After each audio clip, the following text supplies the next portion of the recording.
வணக்கம் மக்களே, நாம் இன்னைக்கு பார்க்க போகிற முக்கியமான தகவல் என்னன்னா, நம்ம டிஎன்பிசிலேருந்து குரூப் 4 ஆல் டிக்கெட் வந்திருக்கு. அதை எப்படி டவுன்லோட் பண்ணுறது, அதுக்கான இன்ஸ்ட்ரக்ஷன்ஸ் எல்லாம் என்னன்னு சொல்லிட்டு தான் இந்த வீடியோவில் பார்க்கலாம். அதற்கு முன்னாடி நம்ம சேனலை இன்னும் சப்ஸ்கிரைப் பண்ணிக்கலாம், நான் மறக்காமல் சப்ஸ்கிரைப் பண்ணிவிட்டு பெல் ஐக்கானை கிளிக் பண்ணிக்கோங்க. ஃபஸ்ட்டு இந்த வெப்சைட்டு லிங்க்கை நான் கீழே டிஸ்கிரிப்ஷனில் கொடுத்துறேன். www.tnpc.gov.in இந்த வெப்சைட்டுக்குள்ளே போனீங்கன்னா ஃபஸ்ட்டு இந்த கிளிக் பண்ணுங்கள். கிளிக் பண்ண உடனே இந்த மாதிரி அறிவிப்புகள்னு இருக்கும். ஸோ இங்கே கீழே வந்து டவுன் பேஜில் முதன்மை பக்கம்னு இருக்கும். ஸோ இதை கிளிக் பண்ணிங்கன்னா உங்களுக்கான டிஎன்பிசி அஃபிஷியல் வெப்சைட்டுக்கான லிங்க் இதில் கொடுப்பாங்க. ஸோ இதில் வந்து அப்ளை ஆன்லைன்னு இருக்கும். அதை கிளிக் பண்ணிங்கன்னா உங்களுக்கு இன்னொரு எக்ஸ்டர்னல் பேஜ் ஒன்று ஓப்பன் ஆகும். ஸோ இந்த மாதிரி ஒரு பேஜ் ஒன்று ஓப்பன் ஆகும். இதில் வந்து நிரந்தர பதிவு விவரங்கள்னு இருக்கும். இதை கிளிக் பண்ணிங்கன்னா உங்களுக்கு ஏற்கனவே பதிவு செய்தோர் உள்நுழைய அப்படின்னு இருக்கும். அதை கிளிக் பண்ணிங்கன்னா உங்களுக்கான யூசர் ஐடி பாஸ்வேர்டு, அதாவது நீங்கள் டிஎன்பிசியில் அப்ளை பண்ணுறப்போ யூசர் ஐடி பாஸ்வேர்டு ஒன்று இருக்கும். அதை வந்து நீங்கள் கிளிக் பண்ணிவிட்டு இங்கே சமர்ப்பின்னு சொல்லிட்டு இருக்கும். இதை கிளிக் பண்ணணும். ஸோ உங்களுக்கான டேஷ்போர்ட்ஸ் இங்கே ஓப்பன் ஆகும். நீங்கள் லாகின் பண்ண உடனே அடுத்து வந்துட்டு டவுன்லோட் ஆல் டிக்கெட்டுன்னு இருக்கும். இதை கிளிக் பண்ணிங்கன்னா உங்களுக்கு இந்த மாதிரி ஒரு பேஜ் ஒன்று ஓப்பன் ஆகும். இதில் வந்து common civil service examination group 4 hall டிக்கெட்டுன்னு இங்கே இருக்கும். டவுன்லோட் ஆல் டிக்கெட்டுன்னு இருக்கும். இதை கிளிக் பண்ணிங்கன்னா உங்களுக்கான அப்ளிகேஷன் ஐடி உங்களுக்கு கேட்கும். அதாவது நீங்கள் அப்ளை பண்ணுறப்போ குரூப் 4 அப்ளை பண்ணுறப்போ உங்களுக்கு ஒரு அப்ளிகேஷன் ஐடி ஒன்று கொடுத்துருப்பாங்க. அந்த அப்ளிகேஷன் ஐடி உங்களோட டேட் ஆஃப் பர்த் போட்டு இதில் டவுன்லோடுன்னு கிளிக் பண்ணிங்கன்னா உங்களுக்கு இன்னொரு பிடிஎஃப் ஒன்று ஓப்பன் ஆகும். அதாவது உங்களோட ஆல் டிக்கெட்டுக்கான லிங்க்கை வந்து ஓப்பன் ஆகும். ஸோ இது வந்து உங்களோட ஆல் டிக்கெட், நீங்கள் இதை வந்து அப்படியே பிரிண்ட் பண்ணிக்கலாம். ஸோ வந்து முக்கிய அறிவுரைன்னு சொல்லிட்டு இங்கே சொல்லியிருக்காங்க. அதாவது தேர்வு நடைபெறும் நாள் வந்துட்டு 12/7/2025 தான் உங்களுக்கு டேட் கொடுத்துருக்காங்க.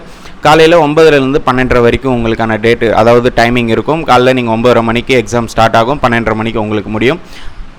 இதில் வந்துட்டு பார்த்தீங்கன்னா ஃபஸ்ட்டு பாயிண்ட் வந்துட்டு தேர்வர்கள் கீழே குறிப்பிட்டுள்ள வர வேண்டிய நேரத்திற்கு முன்பே தேர்வு கூடத்திற்குள் இருக்க வேண்டும். வருகை அனுமதிக்கப்படும் நேரத்திற்கு பிறகும் வரும் தேர்வர்கள் எக்காரணத்துக்கு முன்னிட்டும் தேர்வு கூடத்திற்கு அனுமதிக்கப்பட மாட்டார். தேர்வரையில் அவருக்கென ஒதுக்கப்பட்ட இருக்கையில் மட்டுமே அமர வேண்டும் அப்படின்னு சொல்லியிருக்காங்க. அதாவது வந்துட்டு இவங்க சொல்கிற இந்த டைமிங்கில் தான் வரணும். ஸோ வர வேண்டிய நேரம் பொறுத்த வரைக்கும் காலையில் நீங்கள் 8:30 மணிக்கு உங்களுக்கான லொக்கேஷன்ஸ் கொடுத்துருப்பாங்க. அங்கே நீங்கள் போயிடணும். 8:30னா 8 மணிக்கே நீங்கள் போகிறது தான் கொஞ்சம் பெட்டராக இருக்கும். ஏன்னா உங்களுக்கு லொக்கேஷன்ஸு சம் கிட்ட இருக்கலாம், இல்லை தூரமாக இருக்கலாம். ஸோ ஒரு 1/2 hour முன்னாடியே போங்க. காலையில் 8 மணிக்கு போயிடுங்க. அப்புறம் 8:30 மணிக்கு நீங்கள் வந்து அந்த லொக்கேஷனில் வந்து அந்த சென்டரில் வந்து உங்களுக்கு அலோவ் பண்ணுவாங்க. 9 மணிக்கு வந்துட்டு உங்களுக்கான எக்ஸாம் ஹாலுக்கு வந்து நீங்கள் அதை செலக்ட் பண்ணுற மாதிரி இருக்கும். எக்ஸாம் ஹால் வந்து உங்களுக்கு அங்கே சொல்லியிருப்பாங்க. அங்கே நீங்கள் 9 மணிக்கு போயிடணும். 9 மணிக்கு உள்ள எக்ஸாம் ஹால் உள்ள போயிடணும். 9:30 மணிக்கு எக்ஸாம் ஸ்டார்ட் ஆகும்னு சொல்லியிருக்காங்க. ஸோ நீங்கள் போகிறப்போ என்னென்ன டாக்குமெண்ட் எடுத்துன்னு போகணுன்னு பார்த்தீங்கன்னா உங்களோட ஹால் டிக்கெட், இந்த ஒரிஜினல் ஹால் டிக்கெட் எடுத்துன்னு போங்க. அடுத்து உங்களுக்கான ஆதார் கார்டு, இல்லை பாஸ்போர்ட், இல்லை பேன் கார்டு, இந்த மாதிரி அதனால் ஒரு ஒரிஜினல் ப்ரூஃப் கண்டிப்பாக எடுத்துன்னு போகணும். அடுத்து வந்து ஒரு ஜெராக்ஸும் ஒன்று எடுத்துன்னு போங்க. அதே மாதிரி வந்துட்டு உங்களோட ஆல் டிக்கெட்டில் வந்துட்டு ஃபோட்டோ சரியாக தெரியல, இல்லைனா வந்து ஃபோட்டோ இல்லை அப்படின்ற பட்சத்தில் இருந்ததுன்னா அது வந்து நீங்கள் ஒரு ஒயிட் பேப்பரில் எடுத்துகிட்டு அதில் உங்கள் பேர், முகவரி, அதுக்கப்புறம் வந்து உங்களோட ரிஜிஸ்டர் நம்பர் இதெல்லாம் வந்து போட்டுட்டு உங்களுக்கு கையெழுத்து போட்டுட்டு உங்கள் தேர்வு கூட அனுமதி சீட்டின் ஒலிவு நகல், அதாவது இந்த ஹால் டிக்கெட்டோட ஜெராக்ஸ் காப்பி ஒன்று வச்சுட்டு உங்களுக்கான ஆதார் கார்டும் ஜெராக்ஸும் ஒன்று வச்சுட்டு தலைமை கண்காணிப்பாளர் சமர்ப்பிக்க வேண்டும் அப்படின்னு சொல்லியிருக்காங்க. அதாவது சூப்பர்வைஸ் பண்ணுறவங்க கிட்ட நீங்கள் அதாவது இந்த இது நீங்கள் கொடுக்கணும். கொடுத்துட்ட உடனே அவங்க வந்து அக்செப்ட் பண்ணிவிடுவாங்க. அடுத்து வந்துட்டு உங்களுக்கான எக்ஸாம் வந்துட்டு பார்த்தீங்கன்னா OMR ஷீட்டில் நீங்கள் பிளாக் பால் பாயிண்ட் பெனில் தான் யூஸ் பண்ணணும்னு சொல்லியிருக்காங்க. So black ballpoint pen கண்டிப்பாக ஒரு 2 எடுத்துன்னு போங்க. அடுத்து உங்களுக்கு எக்ஸாம் ஸ்டார்ட் பண்ணுறதுக்கு முன்னாடி 15 நிமிடங்களுக்கு முன்னாடியே வந்துட்டு உங்களுக்கான கொஷின் பேப்பர்ஸ் கொடுப்பாங்க. அதில் வந்துட்டு உங்களுக்கான அப்ளிகேஷன் நம்பர், உங்களோட ரிஜிஸ்டர் நம்பர் எல்லாமே கரெக்டாக இருக்கான்னு செக் பண்ணிக்கோங்க. சப்போஸ் எதனா இஷ்யூஸ் இருந்ததுன்னா நீங்கள் வந்துட்டு அந்த எக்ஸாம் சூப்பர்வைசர்கிட்ட நீங்கள் கொடுத்துட்டு நீங்கள் அவங்க மாற்றிக்கலாம். அடுத்து உங்களுக்கான ஸ்மார்ட் வாட்சஸ் இந்த மாதிரிலாம் நீங்கள் எதுவும் எடுத்துன்னு போகக்கூடாதுன்னு சொல்லியிருக்காங்க. ஸோ உங்களுக்கான கேஜெட்ஸ் எல்லாம் எடுத்துன்னு போகக்கூடாது, ஃபோன்ஸ் எல்லாம் எதுவுமே அலோடு கிடையாது.